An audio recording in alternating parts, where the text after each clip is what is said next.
The moment my ex looked the judge dead in the eye and said, "She's unstable. She lies to our daughter. I want full custody."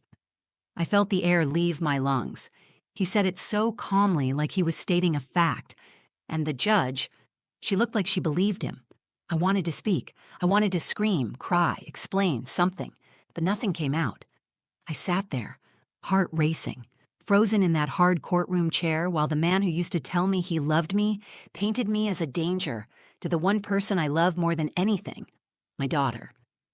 Mila sat behind me, holding my mother's hand.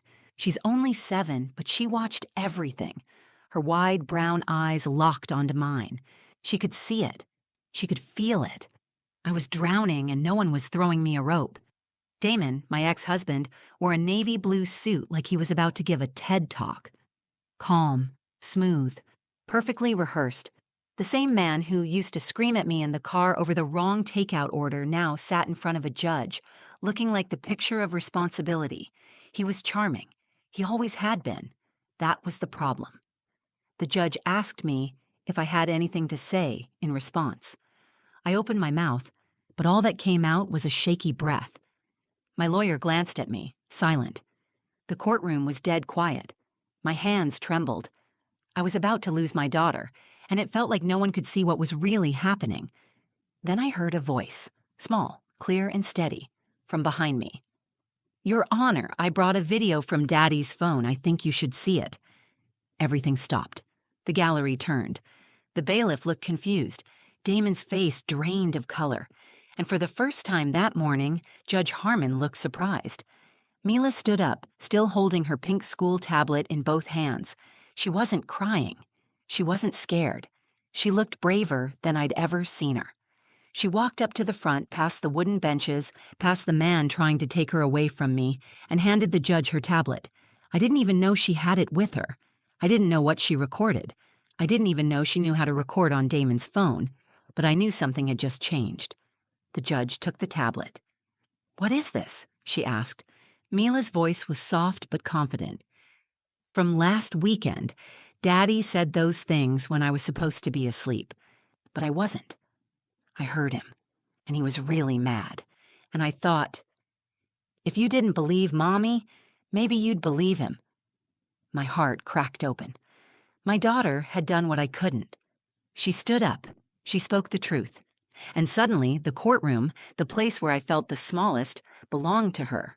Before the courtroom, before the suit and the silence and the judge's cold eyes, before the video, there was just us, me and Mila. Our apartment wasn't big. It had 2 bedrooms, 1 bathroom, and the kind of creaky floors that groaned every time you crossed them after 10 at night. But Mila didn't mind. She loved it. She called it our nest. She said the pink curtains in her room made it look like the inside of a cotton candy cloud. Most nights, she'd lie on her bed with her stuffed penguin, Pepper, and ask me to read 2 stories instead of 1. I always said yes. I worked from home as a freelance graphic designer, which paid just enough to keep us afloat. My mom, Carolyn, lived a few blocks away and helped watch Mila when I had deadlines. She's the kind of mom who doesn't always say the right thing, but always shows up. She'd bring lasagna unannounced, scrub my bathroom when I wasn't looking, and tell me, "You're doing better than you think, Aria." And for a while, I believed her. Mila was 7, smart, soft-hearted, and observant in ways that made adults uncomfortable. She asked questions that made you think twice before lying. She once caught me crying in the kitchen late at night and didn't say anything. She just brought over her blanket and wrapped it around my shoulders. That was the kind of child she was. Our favorite thing was the truth jar. I started it when Damon and I first split. I told her that anytime she had a question or wanted to talk about something confusing or scary, she could write it down and put it in the jar. We'd read 1 note together each night. Some were silly. "Why do people snore?" Others cut deep. "Will Daddy stop loving me if I stay with you?" I told her the truth, always, no matter how much it hurt. The divorce hadn't been clean.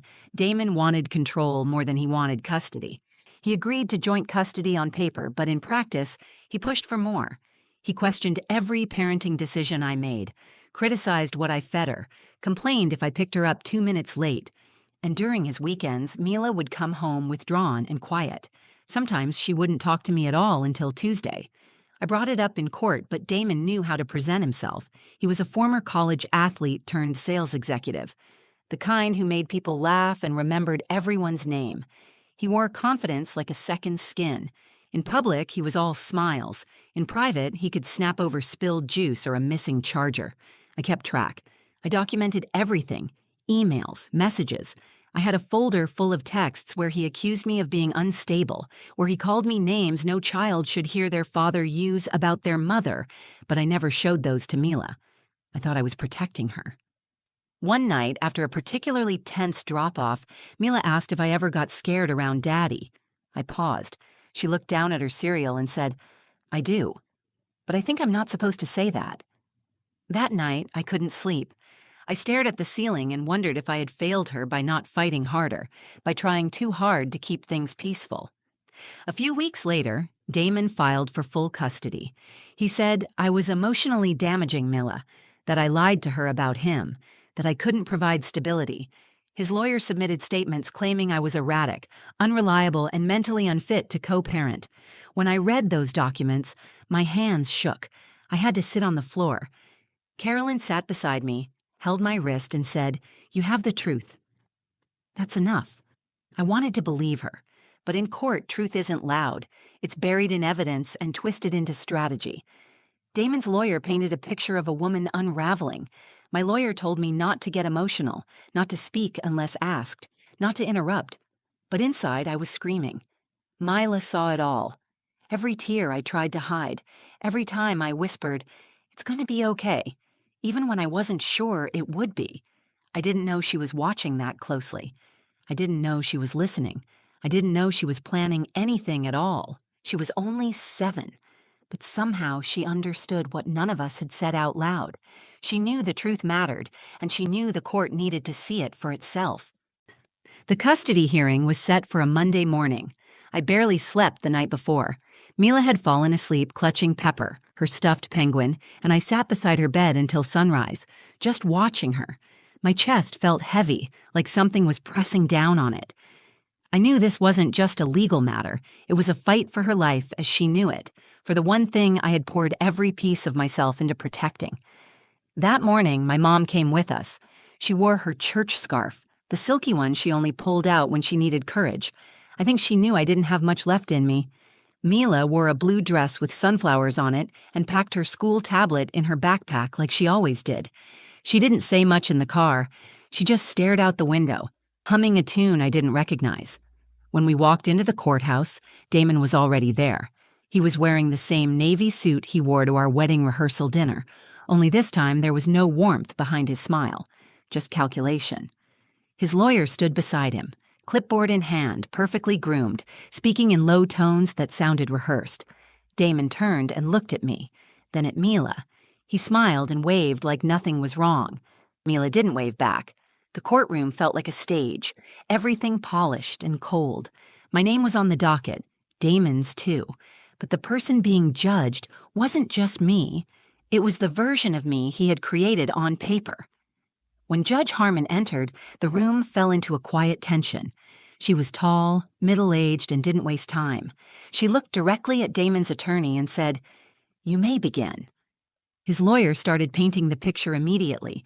He described Damon as a stable father. He brought up his consistent job, his clean home, his efforts to shield Mila from Arya's emotional unpredictability. He presented texts between Damon and me, taken completely out of context. In one, I told Damon I was overwhelmed and exhausted. He framed that as evidence of mental instability. In another, I asked him not to raise his voice around Mila. That was twisted into a claim that I was controlling and manipulative. I sat there while the person I had once shared a life with turned everything I'd ever said into ammunition. Damon added his own voice when asked. "She's not well," he said, calm and collected. "She tells our daughter I'm the bad guy. She confuses her. She makes Mila afraid of me. I don't want to take her away out of spite. I'm doing this to protect her." Protect her. That word hit me like a slap. Judge Harmon looked at me. "Ms. Lennox, do you have a response?" I opened my mouth, but nothing came out. The words were in my chest, pounding to be released, but my voice betrayed me. My heart raced. My tongue felt heavy. All I could do was look over at Mila, who sat behind me, her little legs swinging off the bench. She gave me a look I'd never forget, worried but not afraid. My attorney cleared his throat and offered a weak response about my emotional resilience and how overwhelm is a natural part of single parenting. It wasn't enough. It didn't scratch the surface of what was really happening. No one mentioned the time Damon cursed at me on the phone while Mila was in the room. No one asked why Mila started bedwetting again after his weekends. None of that made it into their version of the story. The judge nodded slightly, scribbling notes. And then Damon stood again and said, "Your Honor, I want full custody.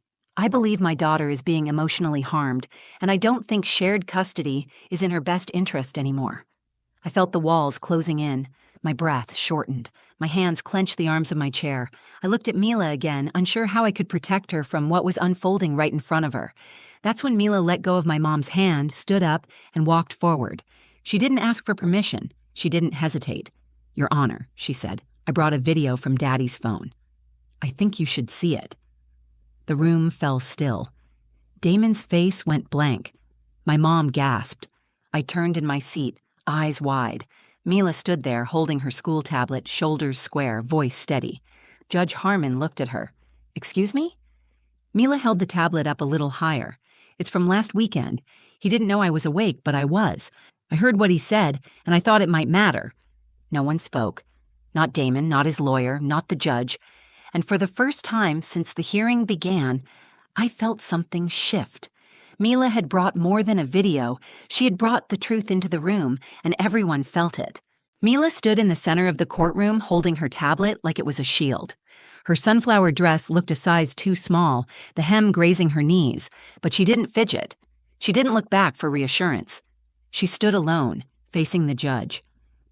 "I brought a video from Daddy's phone," she said again. "I think you should see it." Judge Harmon glanced at the bailiff. "Bring it here," she said. Mila walked the few steps forward and handed the device to the bailiff, who then gave it to the judge. The silence stretched across the room like a tight rope. Damon's jaw was set, his lips pressed into a thin, unreadable line.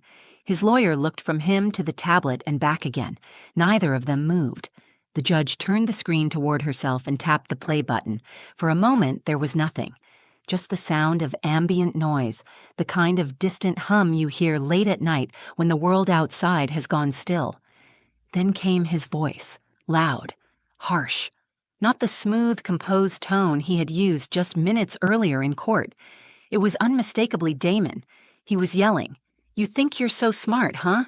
Go ahead, try telling anyone, see what happens. You'll end up living in some foster home, and don't think your precious mother can save you. She's pathetic." A chair scraped, a plate clattered. Mila's voice, quiet and frightened, whispered, "I'm sorry." He cut her off. "Don't talk back. You're lucky I even let you come over. If you say a word to her, I swear—" The judge hit pause. She didn't say anything right away. She just sat there, staring at the frozen screen. Damon shifted in his seat. His lawyer leaned in, whispering something fast and panicked, but the judge raised her hand to silence him. "Where did this come from?" she asked, her voice even. Mila answered without hesitation. "He left his phone on the couch. I heard him yelling, and I wanted to record it. I was scared, but I thought if someone heard it, maybe they'd believe me and Mommy." My chest tightened. My daughter had been scared. She had made a plan, and she had followed through with more courage than most adults I know. I wanted to run to her, wrap my arms around her, tell her she should never have had to do any of this. But I stayed in my seat, because this moment belonged to her. Damon spoke up, his voice suddenly forced and defensive. "Your Honor, that recording is taken completely out of context. I was disciplining her. She was misbehaving and—" "Enough," the judge said. Her voice wasn't loud, but it cut through the room like a blade. Damon stopped talking immediately. Judge Harmon turned to Mila. "Thank you for being brave," she said. "You can go back to your seat." Mila nodded and walked back, her steps slower now, the weight of the moment beginning to show in her shoulders. My mother pulled her into her lap and held her tightly. The judge looked at me. "Ms. Lennox, do you have anything else to add?" This time, I found my voice. "No, Your Honor. I think my daughter said it all." The judge nodded once, then leaned back in her chair. She closed her eyes for a moment, then opened them and looked across the courtroom. In light of this evidence, I'm calling for an immediate review of all custody arrangements. Until that is completed, full temporary custody will be granted to Ms. Lennox. Supervised visitation only for Mr. Blake. Bailiff, please escort Mr. Blake from the courtroom until further notice. Damon stood, stunned. You can't be serious. Sir, the bailiff said, stepping forward. He looked like he wanted to argue, but instead, Damon turned and walked out, his lawyer scrambling behind him. The courtroom emptied slowly after that, but we stayed seated. Mila was quiet, head resting against my mom's shoulder. I finally stood and walked over to them, kneeling beside her. You were so brave, I said. She nodded, but didn't speak. I could see it hitting her now, the weight of what she had done. She hadn't just told the truth. She had stood up to someone who had spent years teaching her to stay silent, and in doing so, she had changed everything. The moment Damon walked out of that courtroom under the bailiff's watch, the entire atmosphere shifted. It felt like someone had cracked a window open in a room where we'd all been holding our breath. I could finally inhale, not fully relaxed, but enough to remember that I still had a voice and a heartbeat. The judge left the bench shortly after issuing her order. Her expression never changed, but I saw something different in her eyes when she looked at Mila. A quiet recognition. Not pity, not surprise. Respect. I gathered our things slowly, my fingers trembling slightly as I packed up Mila's bag. She was still curled into my mother's arms, exhausted but alert. Her tablet rested beside her on the bench, the screen still dark after the video. I reached for her hand. Do you want to come with me? I asked. She nodded and slid down from the bench. As we walked out of the courtroom, people watched us. A few glanced away quickly. Others held their stares longer. One woman mouthed the word brave as we passed her. Outside the courtroom doors, I knelt down to Mila's height. My hands rested gently on her arms. Are you okay? She shrugged, then finally said, I didn't want to do it. But I had to. I know, I said. I'm so proud of you. You shouldn't have had to carry that alone. She looked down at the floor. I didn't know if they would believe me. My throat tightened. They did. Because you told the truth, and because you were strong enough to stand up when no one else could. Mila looked up at me, her eyes glistening with quiet tears. Does this mean I don't have to go back to Daddy's house?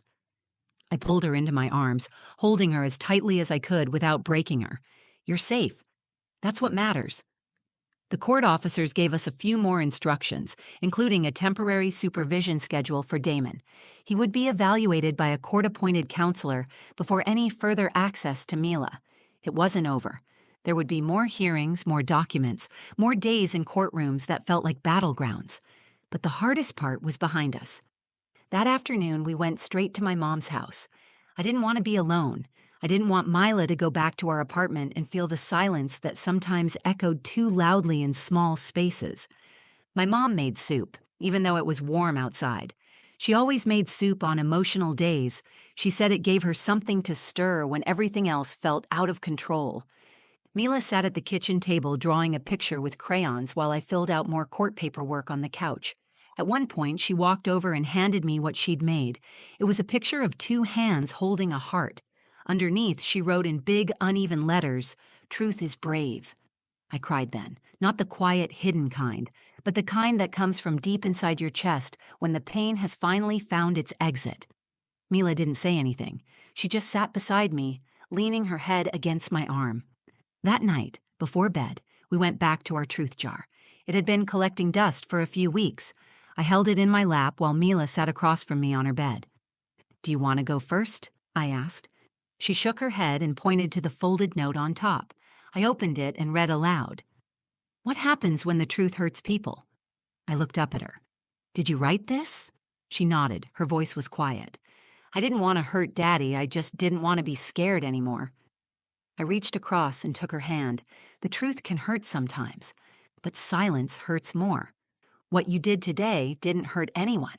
You protected yourself. You protected us. That's not wrong. She stared at the jar for a few seconds, then whispered, I think we should keep doing this. We will, I said, every night. That night, after she fell asleep, I walked into the living room and stood by the window. The streetlights flickered outside. Cars passed. Life went on. But everything inside our world had changed. Damon no longer controlled the narrative. He no longer controlled Mila's voice. And for the first time since the divorce, I felt like I could breathe deeply, knowing that I wasn't alone in this fight anymore. My daughter had stepped into a world far too heavy for her years. And she didn't just survive it, she changed it. The final custody hearing happened 4 weeks after the day Mila stood up in court. By then, everything had changed. The court-appointed counselor who interviewed Damon filed a detailed report. It outlined controlling behavior, emotional instability, and a concerning lack of empathy for Mila's well-being. He denied everything, of course, but the video spoke louder than any of his words ever could. Combined with Mila's statement, it was enough for the court to remove his unsupervised custody rights. When the judge read her final decision, I sat quietly holding my breath again. But this time, it wasn't from fear. It was from hope. Full physical and legal custody was granted to me. Damon would have strictly supervised visits twice a month at a neutral center with trained professionals. There would be no overnight stays, no more closed-door weekends, no more whispered threats. Mila's voice had shattered that illusion forever. We left the courthouse in silence that day. Mila held my hand as we walked down the long steps outside. My mother walked beside us, her purse swinging against her hip, eyes scanning the sidewalk for Damon, though we knew he wouldn't come near. He hadn't spoken to me since the first hearing. I was fine with that. Later that evening, we went to a small diner Mila loved, the one with the red booths and animal-shaped pancakes. She sat across from me and asked, "Is it over now?" I didn't lie. "It's safer now," I said. "We're not done growing through this, but we're not afraid anymore." She nodded and stirred her chocolate milk with her straw. I'm glad I told. So am I. There are days I still replay the courtroom in my head, the way Damon's face changed when Mila spoke, the way her voice, clear and calm, carried more weight than any legal argument made that day. My daughter reminded me that strength doesn't always come from shouting louder. Sometimes it comes from being brave enough to speak when you're not sure anyone will listen. In the weeks after the final ruling, I started therapy again. Not because I was falling apart, but because I finally had space to process what I had survived. I realized I had spent so long trying to stay afloat that I never learned how to feel safe again. That would take time. But now, I had the time. Mila began drawing more. Her sketches changed. They used to be full of houses with no windows and stormy skies. Now she draws trees with roots and kids holding hands. She drew a picture of the truth jar and taped it to her bedroom wall. Every night she reminds me to check it. One night I pulled out a note that said, "Do brave people still get scared?" I smiled and told her, "Yes. They just don't let fear be the end of the story." She wrote another one a few days later. "Can kids protect grown-ups too?"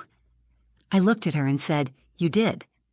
I tell this story because there are women out there right now sitting in silence, wondering if the truth will ever be enough, wondering if anyone will believe them over the person who knows how to perform the right version of themselves in public. I tell this story because sometimes the truth doesn't come from a lawyer or a courtroom argument. Sometimes it comes from a child who's seen more than she should have, and who decides that staying quiet is no longer an option.